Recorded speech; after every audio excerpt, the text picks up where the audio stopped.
Okay, it's been going a couple seconds. Sorry about that. This is just because my long version got a little bit overlong and had me a lot about talking about setting and other such stuff. I'm going to talk specifically just mechanics here. Going to correct have one little tangent when we get to it pretty quickly to correct a typo I did on the long version. And main reason I'm doing this is because at some point the screen share in the long version stopped and some of my descriptions weren't getting on the screen. So here we go.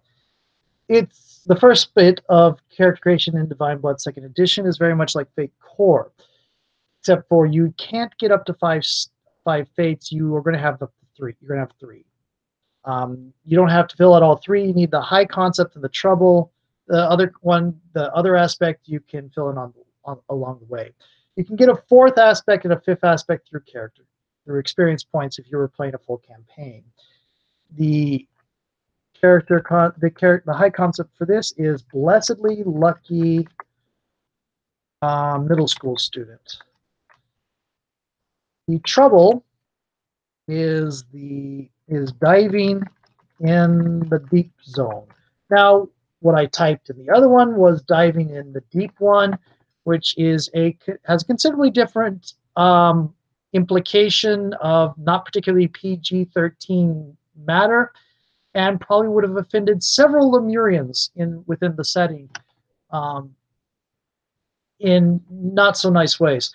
I don't think that would be going along with the character. So diving in the deep zone to talk about the fact that she has a tendency to go in with the gusto and get in over her head.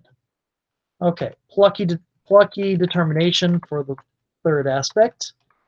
Trappings are sort of like aspects, the same way stunts are sort of like aspects. They give you justification for things, and if it applies and it is already something you should be able to do without it, you get a +1 to that roll. In this case, with her, you could do it as gear, particular items that you would like to have on you all the time. You could do it as contacts, particular groups of people or friends you have. I am in this case with her. It's just 3 flat character traits. I'm calling them abilities, but they're in her case they're more character traits. And this is slipping adult supervision. What is the other one? Oh, unending goodwill, because she is just a very nice person. And third one is innocent inspiration. Okay.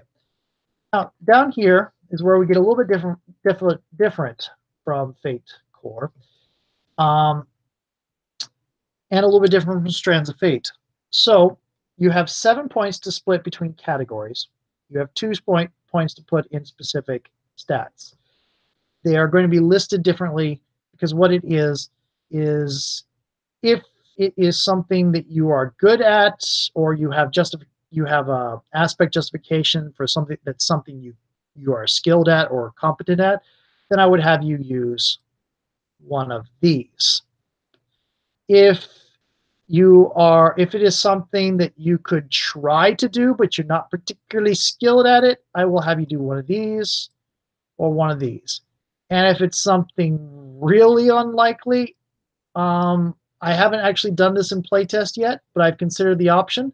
I might have you do one of these, most of which will be 0.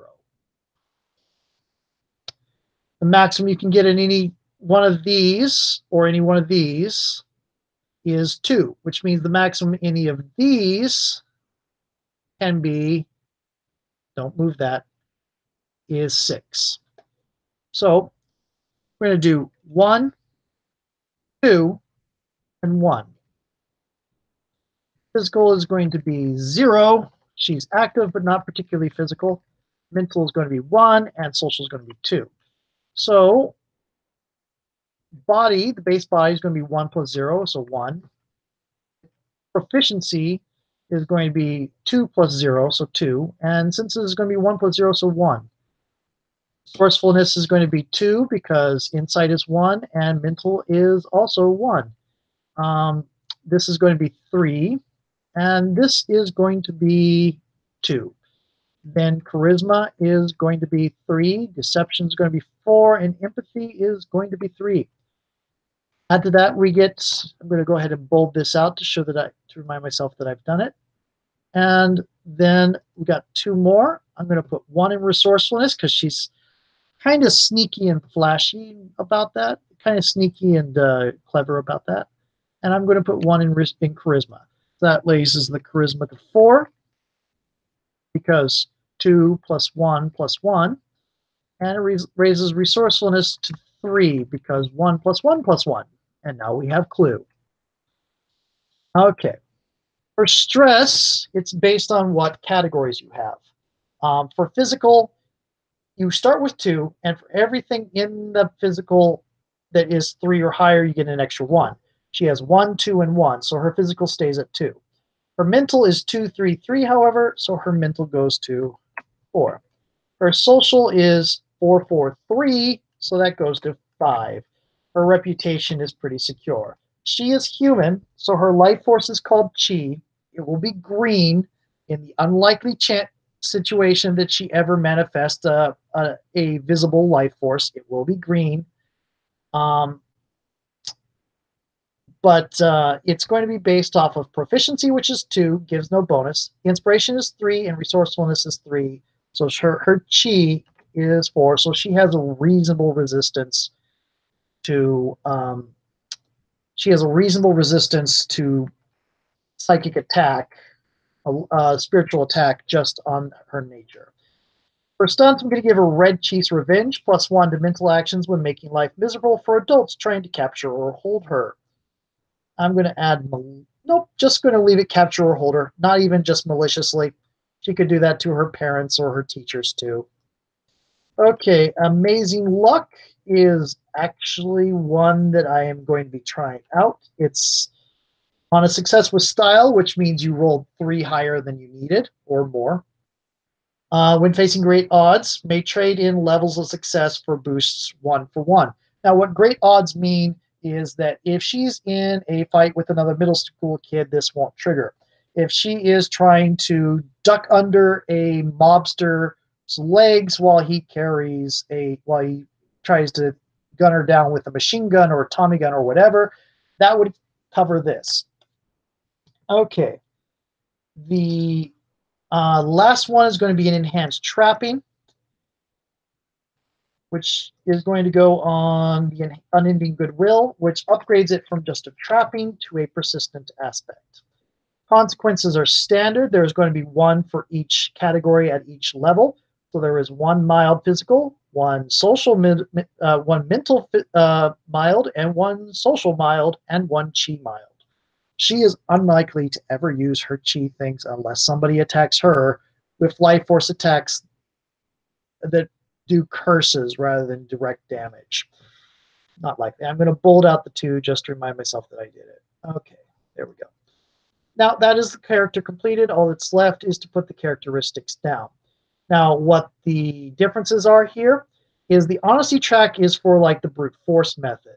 The genius is if we're going to, it's not just strength for body, it is just the brute force method. For if you're running to chase or away from someone, the body method would be the flat out sprint. The proficiency method would be parkour. The senses method would be to look at the route ahead of you and plan your route accordingly. Taking on a puzzle with mental, the genius method is to try every combination just remarkably fast. Go through everything really quickly. The inspiration method is to take shortcuts and game the system. The resourcefulness is to start going through and trying to find a pattern to the puzzle and then using that pattern to figure it out.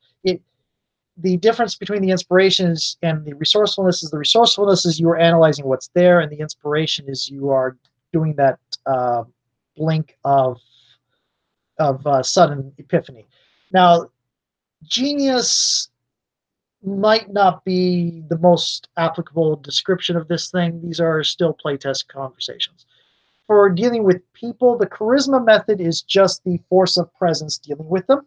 The deception method is being a little bit manipulative, whether you're trying to get them to help themselves or be nice or whatever. If you're being a little bit manipulative, if you're pulling little mind tricks on them, that's deception. If you're reading their, if you're reading them and reacting to them in reacting to the way the emotions they're putting out, that would be empathy. Basically, anything that you do for analysis would be the insight. Anything you do that uses technique would be using cunning. And anything you use that's brute force would be honesty. And that's character creation in a nutshell. Refresh starts at 3 as standard for like most fake core. We consider that a pretty fair number. If you want, you can buy it down to 1 to get more stunts. Each refresh dropped would let you get 1 more stunt. We tend not to feel it's necessary, but that's character creation. And I think I'm going to stop right there.